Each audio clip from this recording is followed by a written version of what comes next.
जिंदगी इस गुलाब की तरह है, जिंदगी गुलाब की तरह खूबसूरत है। ये गुलाब खूबसूरत है, सुंदर है? बोलो हाँ। ये जिंदगी इस गुलाब की तरह खूबसूरत थी और है, रहेगी। लेकिन आप लोगों ने क्या किया? इस जिंदगी को लिया और मसल दिया, और मसलने के बाद ये हालत कर दी जिंदगी की। बोलो हाँ। जिंदगी को मसल दिया आपने, रिश्तों को मसल दिया, विश्वास को ऐसे ही मसल दिया आप लोगों ने। आप पे भरोसा किया था किसी ने, आपने किसी पे भरोसा किया, उसने आपके विश्वास को ऐसे मसल दिया। बेटे ने बाप के विश्वास को मसल दिया, पत्नी ने पति के, पति ने पत्नी के, रिश्ते खत्म। ये हो गया। अब आप रो रहे हैं, महाराज जी हम बड़े परेशान हैं, डिप्रेशन में। यही तो डिप्रेशन है। आपने जिंदगी बिंदास जी होती, जिंदगी को समझा होता, तो जिंदगी की ये हालत ना होती, ये स्थिति। ये जिंदगी खूबसूरत थी, खूबसूरत ही रहती है। आपने मसल क्यों दिया? क्या जरूरत थी इतना टेंशन लेने की? क्या आपको भगवान पे भरोसा नहीं है? टेंशन है आपको, क्या होगा, क्या होगा, क्या होगा, क्या होगा? तुम्हारे सोचने से क्या होगा? चाहने से क्या होगा? कुछ मत चाहो, कुछ मत सोचो।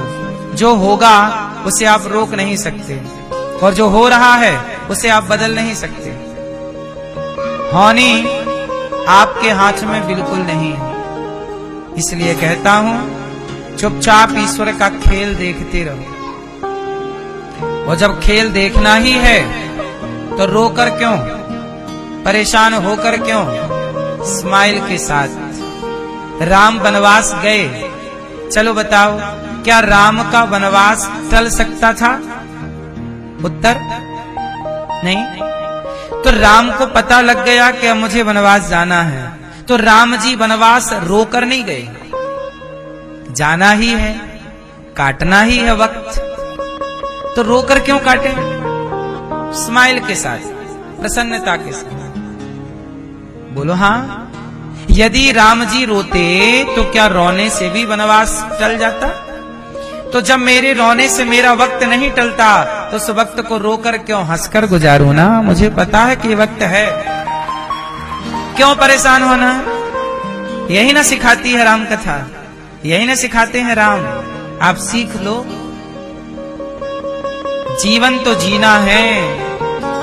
हाँ, दुनिया में हम आए हैं तो जीना ही पड़ेगा। जीवन है अगर जहर तो पीना ही पड़ेगा। मीरा पी गई, राणा ने विष दिया मानो अमृत पिया। मीरा रानी दीवानी कहाने लगी, वो तो गली गली हरि गुण। इसलिए मेरी मां, जीवन यदि जहर है तो है तो है। अब उसे क्या करोगे? काटा है तो है, अब उसके संग रहना है आपको। आपकी सास बुरी है तो है, बहू बुरी है तो है, पति बुरा है तो है, बेटा बुरा है तो है। अब करो, बदल तो नहीं सकते ना। आप के साथ जो है वो है।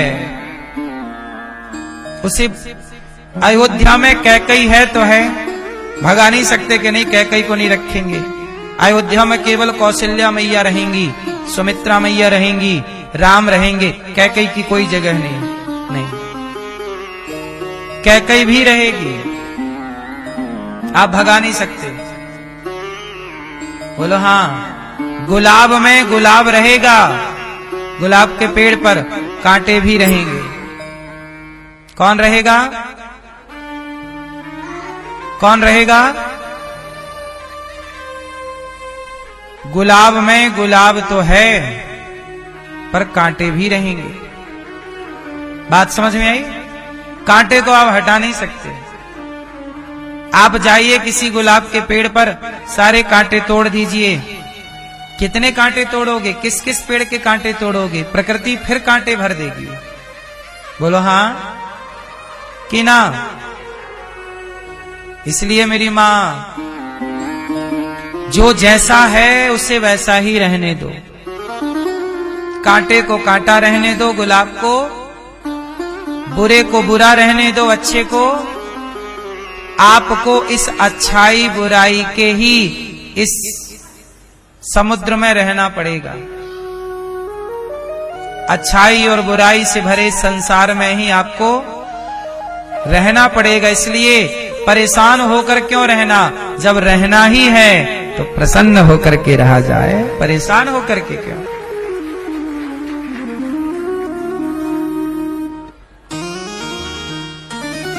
याद रखिएगा कि दुनिया में हम आए हैं तो जीना ही पड़ेगा। जीवन है अगर जहर तो हर परिस्थिति में प्रसन्न रहना समझदारी है। राम से सीखो, भगवान कृष्ण से नहीं सीखा आपने।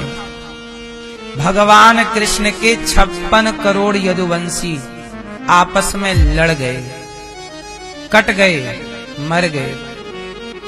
बोलो हाँ। और भगवान कृष्ण देखते रहे, चाह कर भी रोक ना पाए। भगवान कृष्ण के वंश का नाश हो रहा है और वो भी आंखों के, और वो रोक नहीं पाए। क्यों नहीं रोक पाए? क्योंकि गांधारी का शाप था। शाप था, अब था तो था। जगत के पालनहार जो चुटकी बजा दें तो सृष्टि का क्रम बदल सकता है।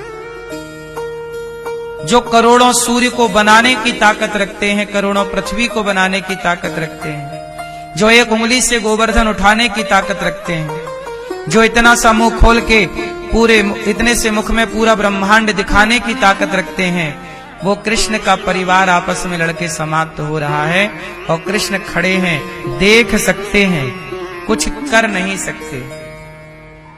इस संसार में आकर के जगत का पालनहार भी मजबूर हो जाता है। यहां वो भी कुछ नहीं कर पाते, यहां वो भी केवल देख सकते हैं, कर नहीं सकते, क्योंकि विधि का विधान है। इस धरती पे आए हैं तो धरती के नियम के हिसाब से भगवान को भी चलना पड़ेगा। बोलो हाँ। धरती के नियम के अनुसार किसे चलना पड़ेगा? जगत के पालनहार को भी धरती के नियम के हिसाब से चलना पड़ेगा। वो भी इस मर्यादा को तोड़ नहीं सकते। इसलिए जब जगत के परमात्मा विधाता परमेश्वर इस विधि के विधान का मान रखते हैं तो हम कैसे तोड़ सकते हैं इस जंजीर को। इसलिए जो हो रहा है वो विधि ने तय कर रखा है, उसे आप देखिए, आनंद लीजिए। इसलिए भगवान कृष्ण का जब वंश आपस में लड़कर समाप्त हो रहा था, उस समय श्री कृष्ण मुस्कुरा रहे थे, बांसुरी बजा रहे। क्या करते? रोते कि मेरे बच्चे मर रहे हैं, मेरा पोता मर रहा, मेरा नाती मर रहा, मेरा ये मर रहा। क्या करते? रोते। तो रो करके क्या वो समय बदल जाता? क्या वो जीवित हो जाते? इसलिए कुछ चीजें आपके हाथ में नहीं है। बोलो हाँ। अच्छा ये बताओ, आपके हाथ में क्या है? आपके हाथ में रेखाएं हैं, और वो भी ऐसी जिनका मतलब आपको पता नहीं, जिनका मतलब है बहुत कुछ। हर रेखा का मतलब है, लेकिन मतलब पढ़ना हमें, ये भी एक भाषा है ईश्वर की, लेकिन ये भाषा हमें पढ़नी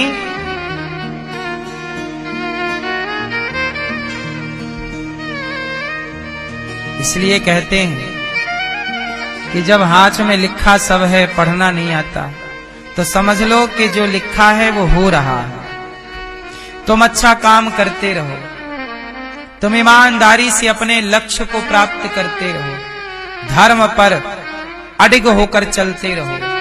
आगे क्या होगा छोड़ दो।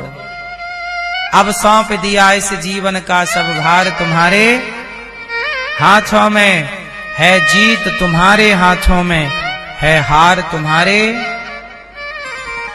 मेरा निश्चय बस एक यही, एक बार तुम्हें पा जाऊं मैं, अर्पण कर दूं दुनिया भर का सब प्यार तुम्हारे। जो जग में रहूं तो वैसा रहूं जैसे जल में कमल का फूल रहे, मेरे सब गुण दोष समर्पित हों भगवान तुम्हारे।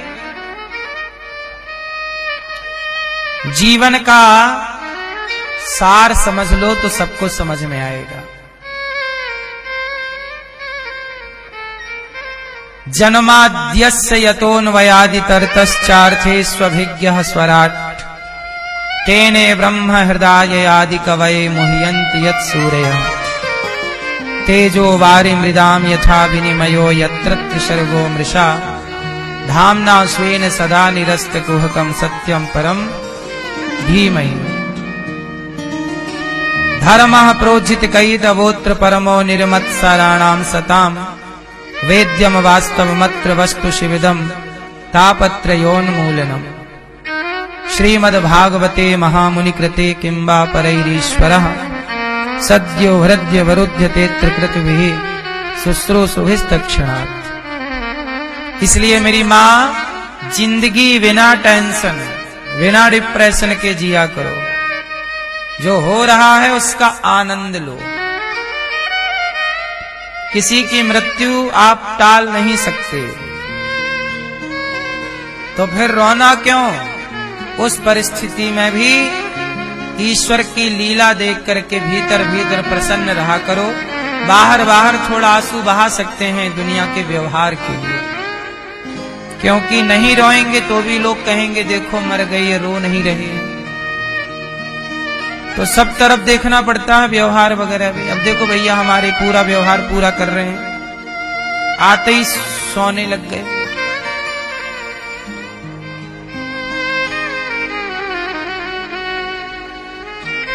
तो मनुष्य का धर्म क्या है, मानव का? तो आज से कितने लोग टेंशन में नहीं रहेंगे, डिप्रेशन में नहीं रहेंगे, चिंता मुक्त रहोगे। कितने लोग मुक्त रहोगे? क्यों रहोगे? क्योंकि आपके हाथ में माला ले लो और भगवान को याद करो बस। क्या है तुम नहीं जानते, वो सब जानते। तुम जान भी लोगे तो रोक ना पाओगे। दशरथ जी जानते थे कि राम मेरा बेटा होगा बड़ा और वो वनवास जाएगा। ये बात दशरथ जी तब जान गए जब राम का जन्म नहीं हुआ, राम प्रकट नहीं हुए। पता है आपको ये बात?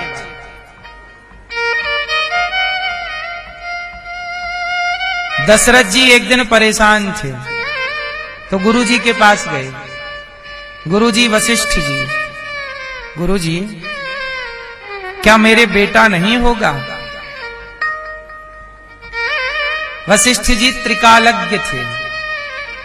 वशिष्ठ जी ने कहा दशरथ जी आपके एक नहीं, दो नहीं, तीन नहीं, 4 पुत्र होंगे।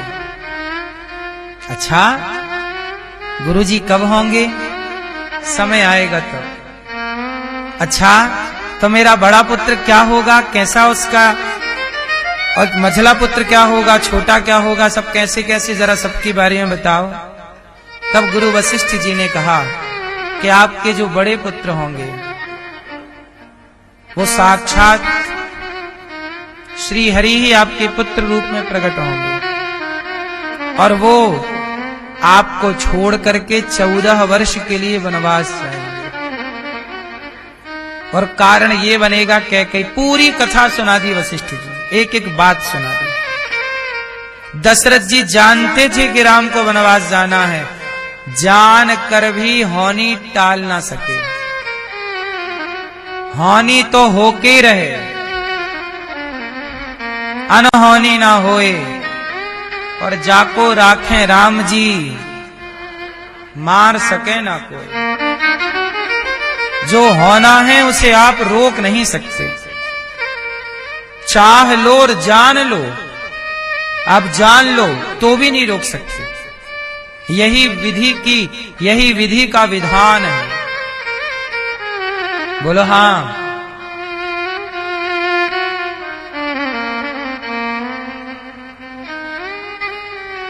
कहा जाता है कि वह माता के बारे में सुना आपने? वह माता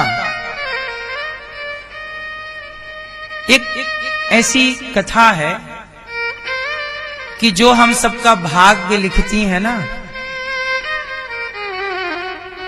उन्हें वह माता कहते हैं।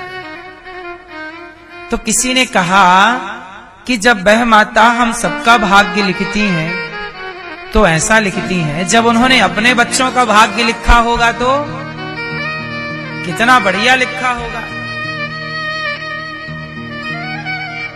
तो बता दिया कि उनके वह माता के बेटी का जब उन्होंने भाग्य लिखा तो क्या लिख दिया कि इसके बेटे से ही इसका विवाह होगा। मतलब विवाह किसका होगा? मां बेटे का। अब वह माता ने लिख दिया, ये किसका भाग्य लिख रही हैं? अपनी बेटी का। कौन लिख रहा है? वो जो सबके भाग्य को लिखने बैठती हैं। खुद की बेटी का भाग्य लिखा तो क्या लिख दिया कि बेटी का विवाह इसी के पुत्र से होगा। जब बेटी बड़ी हुई तो मां से पूछा कि मां, आपने हमारा भाग्य कैसा लिखा है, जरा बताओ पढ़कर। मां बोली नहीं बताएंगे, जाओ तुम काम करो। नहीं मां, बताना पड़ेगा। जिद की बेटी ने बता दिया कि बेटा बड़ी गलती हो गई, तेरे भाग्य में मैंने ये लिख दिया, बड़ी गलती हो गई।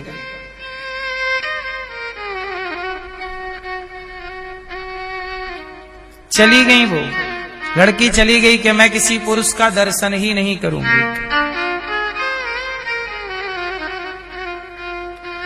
किसी का दर्शन ही नहीं करूंगी। कहा जाता है कि पानी पीने नदी में गई, किसी संत की लंगोटी वहां पड़ी थी, उसमें स्खलित वीर्य था, वह पानी पी रही थी तो वह अंदर चला गया, वो गर्भवती हो गई, पुत्र हो गया। उसने जंगल में छोड़ दिया, दूसरे जंगल चली गई। वहां से एक राजा गुजरे, उस बच्चे को देखा तो राजा ले गए, वही राजकुमार राजा बन गया। एक दिन वो राजा शिकार खेलने जंगल गया तो ये बाहर घूम रही थी जंगल में, दोनों को हो गया प्रेम, दोनों ने कर लिया विवाह। जब ये बहू बनकर आई तो सास ने बताया कि जो मेरा बेटा है ना, अच्छा वो कपड़े जिस कपड़े में इसने छोड़ा था बेटे को, वो कपड़ा राजा ले गया, कपड़ा सहित बच्चे को, तो कपड़ा रख दिया था। अब सास के पास ना वो कपड़ा इसने देख लिया, बोले ये कपड़ा कहां से आया? बोले ये बच्चा हमारा नहीं है, हमें जंगल में मिला था। अब वो समझ गई कि जंगल में तो ये कपड़ा मेरा ही था। कितना भी उपाय कर लो, उसने ये जंगल छोड़ा, वो जंगल छोड़ा, सोचा मैं पुरुष का दर्शन नहीं करूंगा, पर विधि के विधान ने वो सब करा लिया जो लिखा था। आप अपने मन से कुछ नहीं कर सकते, इसलिए कहते हैं कुछ चीजें हैं जो तय हैं। राम जी का वनवास तय था, रावण का मरण सुनिश्चित था, महाभारत सुनिश्चित था, होनी थी।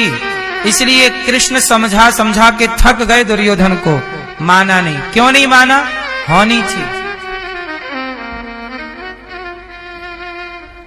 भगवान शंकर समझा समझा के थक गए माता सती को, पर माता सती राम की परीक्षा लेने चली गई और परीक्षा में फेल हो गई, सीता बन के गई। भगवान शिव ने माता सती का परित्याग कर दिया। किससे होनी टली है? क्या शिव टाल पाए? स्वयं राम टाल पाए? कौन टाल पाया? इसलिए आप लोग बिंदास जिंदगी जिया करो। जो लिखा है हम वही कर रहे हैं जो पहले से लिखा है। आप वृंदावन आए, क्यों आए? वृंदावन का दाना पानी लिखा था आपका, इसलिए आप खाने पीने आ गए। उतने ही दिन रहोगे जितने दिन का यहां दाना पानी खत्म हो जाएगा, तुरंत आपको जाना पड़ेगा। एक राजा था, मक्के का दाना समझते हो? भुट्टा, मक्के का एक दाना राजा ने लिया ऐसे। एक ज्योतिषी गुरुजी थे, बड़े दिव्य ज्ञानी ज्योतिषी थे। तो ज्योतिष के ज्ञानी गुरुजी से पूछा राजा साहब ने कि ये मक्के का दाना है, इस दाने में किसका नाम लिखा है? कौन खाएगा ये दाना? हाँ, कौन खाएगा ये दाना? राजा ने कहा बताओ गुरुजी। गुरुजी बोले कि बाहर पेड़ पर एक कबूतर बैठा है,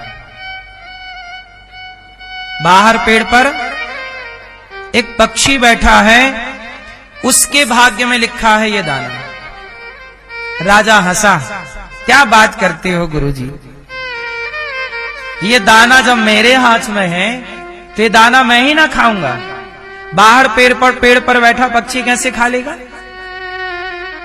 ये दाना मैं खाऊंगा। आपकी ज्योतिष गलत है, आपकी भविष्यवाणी आप गलत बोल रहे हैं। देखो मैं खा रहा हूं, सब देखो। राजा ने मुंह खोला और दाना मुंह पे रखा, और जैसे ही मुंह पे रखा राजा हंसी आई राजा को, और जैसे ही हंसी आई तो वो दाना फंस गया यहां गर्दन पे, गले पे, और फंस गया।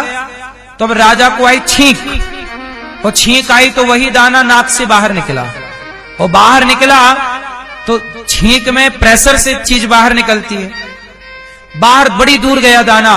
पेड़ पर पक्षी बैठा था, तुरंत दाना को मुंह पर रख के भाग गया।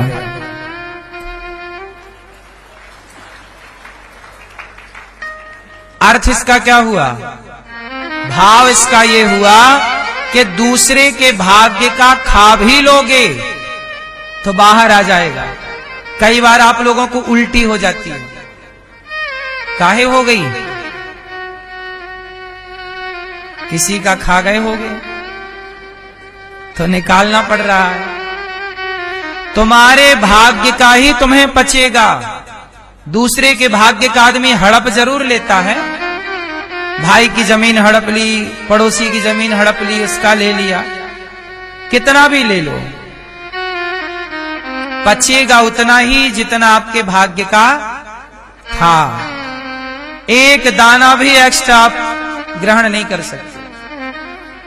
सही है कि गलत है? इसलिए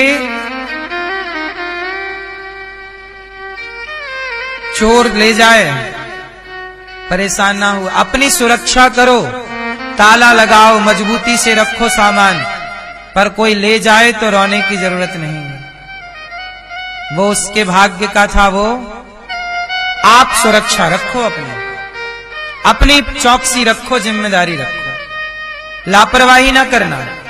पर सुरक्षा के बाद भी कहीं कोई चीज चली गई तो वो उसके भाग्य की थी या था। आप हैप्पी रहो, बोलो हां कि ना।